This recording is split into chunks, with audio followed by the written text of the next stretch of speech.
Hello. Zack, Mr. Snyder, if you will, or Zack, I have a quick question for you. You have a movie in this cinematic universe you started in 2013, and you decided to make a movie where Batman and Superman finally go head to head. So here's my question: how is this not the greatest superhero movie of all time?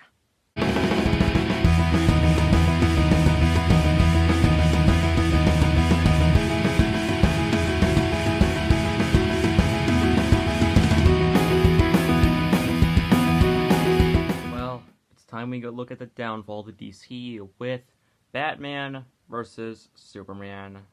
Oh god, what happened to this movie? So, what's the plot of this movie? Well, this movie takes place a little bit after the events of Man of Steel, where basically, after the events of Metropolis, basically Batman saw everything and lost several employees, and of course, men and employees. And he basically hates Superman and he wants to kill him. Then there's also this guy named Lex Luthor who's trying to pit them against each other in the most over-the-top way impossible. Seriously, this plan is like ridiculous, seriously. But, and yeah, and there's a lot of other stuff going on that I can't even explain. So, what do I think of the movie? Well, let me get my positives out of the way first, since there are some positives. First off, I do like Ben Affleck as Batman. He is really good, though I do think Kevin Conroy and Christian Bale are a bit better. Jeremy Irons is good in this movie. I do like him. He's a really good Alfred, and I do think his chemistry with Bruce Wayne is really well done in this movie. You feel their relationship. What's another thing I can say good about this movie? The score for Wonder Woman was good. Yeah, that score was pretty good. There was that one line that made me laugh, that being from Lawrence Fishburne, saying this: "It's a bullet. You shoot people with it." Okay, that's a funny joke. Really, that's all I got, really. Let's talk about the problems of this movie. Starting with, of course, the worst part about this movie, Jesse Eisenberg. Okay, Jesse Eisenberg isn't a bad actor. He is really good in the movies known as the Now You See Me movies, and of course he's really good in the Social Network. He's really good. But this doesn't even act like Lex Luthor. Lex Luthor is supposed to be this, intimidating, cold, calculated businessman who will do anything it takes to defeat Superman. And here he's just like, woo, wee. I'm not even joking. Do you want to know how he gets access to one of the Kryptonian ships? He stuffs a guy's face in with a Jolly Roger. And also, why on earth did Superman leave Zod's ship in the middle of Metropolis? You're basically asking people, hey, someone take this incredibly advanced resources and take it at your leisure. I don't care. Wow, Superman. So helpful. Really good sign for peace. Oh yeah, there is one other scene I do like in this movie, and that's the opening scene with Batman. I think that was a pretty good scene. And of course, there's Superman's character. How can I just... Well, you know what? I think this clip right here can describe Superman's entire character perfectly. You are the moodiest person I've ever met, and we know a guy named Moody. Also, here's a big problem with this movie. Like, okay, I thought the reason Superman was going to be put on trial was for the stuff that happened in Man of Steel. But no, it's for an obvious setup that was made by Lex Luthor. That was basically saying that Lex Luthor was the bad guy, even though we already know that. Like, seriously, what was the whole point of that entire subplot, really? I mean, they could have had an interesting an idea where, like, they could have addressed some of the criticisms people had with Batman versus Superman. Like, did he try to save people? Did he try to take the fight elsewhere?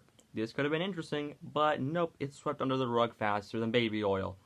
Now, another problem with this film is, of course, Batman killing people. Okay, I'll fully admit, Batman not liking Superman is perfectly fine. But there's a line you do not cross with Batman. Batman murdering people. Now, I know that in the Tim Burton movies he did kill people, but that was that was like one of the first big adaptations of Batman, so they were bound to get stuff wrong. But really? Batman killing people? Joker, what do you think of Batman killing people, huh? I've been watching you. When we last met, I proved that you could be broken by making you kill Harvey Dent. Now, I'm here to tell you, you can stop killing people anytime now. Now, people use this as a defense for the film. But Sean, in Batman, in the Tim Burton movies, Christopher Nolan and Gotham, Batman killed. Okay, let's counteract all those points, shall we? In Gotham, Ra's al Ghul said, Bruce Wayne, if you don't kill me, you'll live a long, happy life, and I'll return to Thanos. So, if you do live that long, happy life, I will come back, and when you're a defenseless old man, and kill all your friends and loved ones. So he was basically telling Bruce to kill him, basically, and since it's about a younger Bruce Wayne, he acted irrationally. So yeah, debunked number one. Second off, aren't you forgetting the fact that in Batman '89, it was basically the first interpretation of Batman since the since the Adam West TV show, so they were bound to get stuff wrong. It took to the Batman animated TV show for them to say, hey, Batman doesn't kill and doesn't use guns. And of course, we have the Christopher Nolan movies with Harvey Dent and, of course, Ra's al Ghul. With Harvey Dent, it was more or less an accident. With Ra's al Ghul, he said, I'm not going to kill you, but it doesn't mean I have to save you either. So, yeah. And Zack Snyder says, when this movie was more an accident, Zack, he sends an airstrike to take down people. What the heck? And of course, there's Wonder Woman in this movie. She's completely pointless, really. She's only there to steal something from Bruce Wayne, from Bruce Wayne, only to get it back a few scenes later. She's basically Catwoman from The Dark Knight Rises. And of course, let's not forget about how stupid that Lex Luthor's plan is. Okay. Now this is a plot hole movie. Wait, I found a problem with Batman killing people. This is a plot hole that I need to be addressed. If Batman's okay with killing people, then why not just kill Joker? I mean, if he killed Robin, then why not just kill him? I mean, Robin is his adopted son, and they showed that Joker murdered him, so why doesn't Bruce Wayne just go after Joker and kill him? I mean, they established he's okay with murder, so yeah, this is a plot hole. Oh wait, no, we had that terrible Suicide Squad movie. God, that movie was terrible. But here's the thing with Lex Luthor's plan. He's basically... Okay, Superman, if you are able to hear Lois Lane falling down while you're in Antarctica, why not just do the same thing with your mother? Seriously, I'm pretty sure you can get to her faster.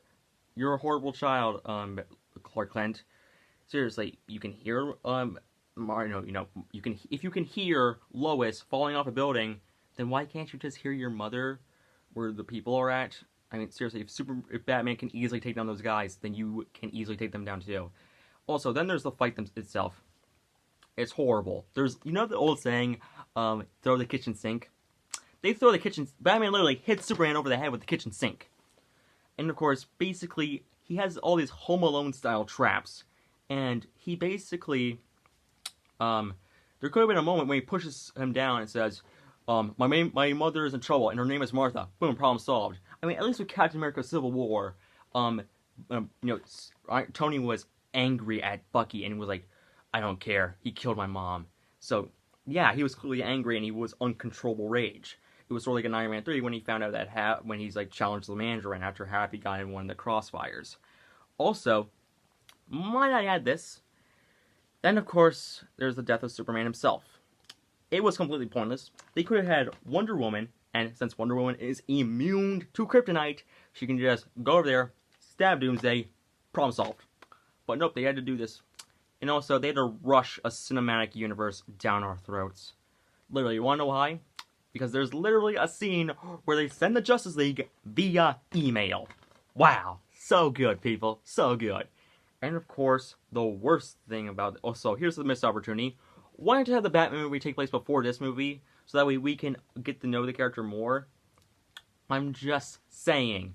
It would make a lot more sense. And besides, since Ben Affleck probably won't return, it would make sense for him to have his solo Batman movie before this one. That way there can be some build-up and have the ending scene. Okay, but seriously, why not have the ending scene of that movie be the opening scene to this movie? It would be a lot better and better pace. It just felt like DC was rushing things to beat Marvel, which is stupid since DC, you can make great movies. You don't have to rush a cinematic universe to just beat Marvel. We love you guys, but still. Also, another major problem with this movie is, of course, Jesse Eisenberg. Now he says that, my father hit me. Maybe he got drunk one night, or something. I mean, he clearly loved you. I mean, he did give you your company, but still. And also, well, why not, why does he hate Superman? How does he figure out who Batman and Superman is? Never explained. Not even in the extended cut, which people say is better. I mean, it is a little bit better, but this movie's still bad. It's not something like, say, Spider-Man 3 or Fantastic Four, X-Men Origins Wolverine, that just makes me want to just pull my hair out in anger. But it's still not very good in my opinion. If you like this movie, that's completely fine. You're entitled to your own opinion. But still, seriously, Captain America Civil War was a much better Versus movie. Much better plot, much better characters, and a overall better tone. Batman vs Superman just felt boring, and I just felt bad watching it.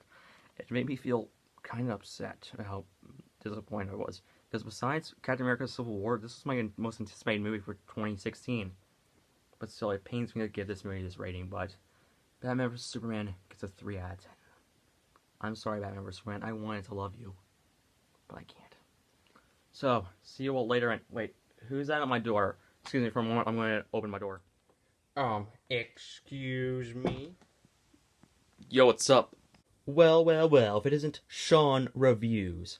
I want to know, well, first off, before I ask him a question, how on earth are you Sonic the Hedgehog from the Sonic the Hedgehog series, not in human form, and how am I Rex from Toy Story? Well, to answer your question, the reason I'm Sonic the Hedgehog in this skit is because my normal human form won't work, and I decided to just turn someone to Sonic the Hedgehog, so, yeah, beggars can't be choosers. Also, the reason you're Rex from Toy Story instead of the Indominus Rex from Jurassic Park is, well, because I don't have an Indominus Rex plushie. Wait, what? How dare you? That is absurd. Well, I'm sorry, I didn't know you had a plushie at the time. So I decided to use my Rex plushie from Toy Story. Okay, fine, I can forgive you as long as it's a T-Rex. You're welcome. So, to answer my question, for you to answer a question for me, why do you think Batman vs. Superman is bad? Well, I just think it's bad. No, it is a good movie. In your opinion, but in my opinion, it's pretty bad. How? The death of Superman was so well done. It was so beautiful and so sad. Well, actually, it was kind of pointless, really. I mean, Wonder Woman can handle the power of kryptonite, so why not just have her plunge the spear into Doomsday rather than Superman? So, yeah, she's already immune to kryptonite, so she should have done it in the first place, rather than Superman doing it. Also, it kind of makes fans upset, since because of this movie, we may never have the Justice League be at Superman's funeral. So, that's kind of sad. For me, at least, since we won't see the Justice League at Superman's funeral. Okay, but what about Save Martha? You don't complain about, Mr. Stark, I don't feel so good, from Infinity War, and you claim Infinity War is one of your top 10 favorite movies. Well, yeah, but here's the difference between I Don't Feel So Good and Save Martha. Save Martha was already ridiculous on its own, but with Spider-Man saying that, it's actually kind of sad. Well, first off, Spider-Man is my favorite fictional character along with Sonic, well, hero anyway, and seeing him die in anything kind of upsets me. So, yeah. Also, in that movie, we just saw Spider-Man become an Avenger. We just saw him finally prove his worth to Tony Stark and finally being worthy of being called an Avenger. So seeing him smile that he's finally an Avenger after so long, after 2 years, and he dying a couple hours later is kind of upsetting. And it's really sad in my opinion. Okay. But what about Ben Affleck as Batman? He was amazing. Okay, I'll agree with you on that. Ben Affleck was awesome as Batman. His acting was perfect, and I dare say he's probably one of my favorite Batmans, right up there with Christian Bale and, of course, Kevin Conroy from the animated series and the Arkham series. But, let me tell you, all this movie is perfect, and it's a masterpiece. Okay, it's okay if you like it, but please, man, just respect my opinion. Respect my opinion. Sorry, I can't talk today. But still, it's fine if you like it, but just respect my opinion, okay? So, yeah, let's just be friends, okay? Okay, I'm sorry for ruining your fun. It's fine, man. It's okay that you like Batman vs. Superman. I loved Watchmen, and I even liked Man of Steel. So, yeah, can we just agree to be friends? Sure. Okay, well, have luck with your Godzilla reviews. They're really good. And heck, maybe I'll even give you an open chance for your Spider-Verse review since I want to hear your thoughts on the movie. Okay, thank you. This was a nice chat. You're welcome. So, I'm sorry you had to see that. But, still, have a good day, everyone. And I don't like Batman vs. Superman. I think it's not a very good movie. I think it's clustered. And, yeah. See you all later. Bye.